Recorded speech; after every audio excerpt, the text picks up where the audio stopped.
சிங்கப்பூர்ல கேண்டீன் சாப்பாடு எப்படி இருக்கு பாத்திரலாமா? இதுக்கு முன்னாடி நான் சாப்பாடை பத்தி வீடியோ போட்டேன்னா அதுக்கு ஏகப்பட்ட கருத்து இருந்துச்சாங்க. அதையும் சேர்த்து பாக்குறோம். ரைஸ், மீன் குழம்பு, மொச்சக்கொட்டை, கீரை, மோர். நான் மீன் குழம்பு சாப்பிட மாட்டேன், அதெல்லாம் பங்களாக்காரன் கூப்பிட்டேன். ஃபிஷ்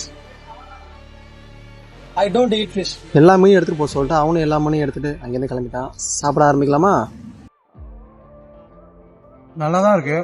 நிறைய பேர் சொல்லியிருந்தாங்க நீ சிங்கப்பூருக்கு புதுசு, போக போக தெரியும், வந்து இப்போ தானே வந்திருக்க அப்படின்னாங்க.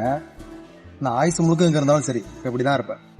நான் உங்களை மாதிரி ருசிக்காக சாப்பிட்ற ஆள் கிடையாது, வாழ்க்கைக்கு ஏற்ற மாதிரி சாப்பிட்ற ஆள். இப்போது இந்த மீன் குழம்பு சாப்பிட்றல, இந்த குழம்பு நான் வீட்டில் வச்சு சாப்பிடவே மாட்டேன், தொட கூட மாட்டேன். எனக்கு வீட்டில் எங்கள் அம்மா தனியாக குழம்பு வச்சிரும். ஆனால் இங்கே வந்து வெறும் குழம்பு மட்டும் தான் சாப்பிடுவேன்.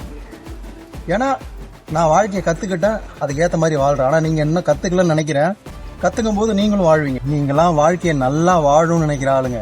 நாங்கள் வாழ்க்கையை நல்லபடியாக வாழ்ந்தாலே போதும்னு இருக்கிற ஆளுங்க. உங்களுக்கும் எனக்கும் ரொம்ப இருக்குது வித்தியாசம்.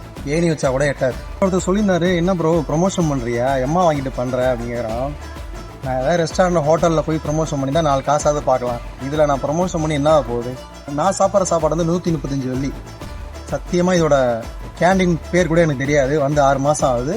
ஆனால் சாப்பிட்டுருக்கேன், எனக்கு பிடிச்சிருக்கு, நான் சாப்பிட்றேன், நல்லா இருக்கு. சத்தியமாக சொல்கிறேன், இன்னமும் சென்னையில் ஒரு வேளை சாப்பாடை சாப்பிட்டு டீ குடிச்சிட்டு போகிற பசங்க நிறைய பேர் இருக்காங்க.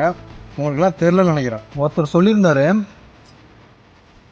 சாப்பாடை இவன் பார்த்துருக்கே மாட்டாமல் இருக்கு, இங்கே வந்தால் சாப்பாடை பார்க்குறாமல் இருக்கு அப்படின்னு. 2 கறி பீஸ் திறந்தோடனே சாப்பாடு நல்லா இருக்குன்னு சொல்கிறான் அப்படின்னு.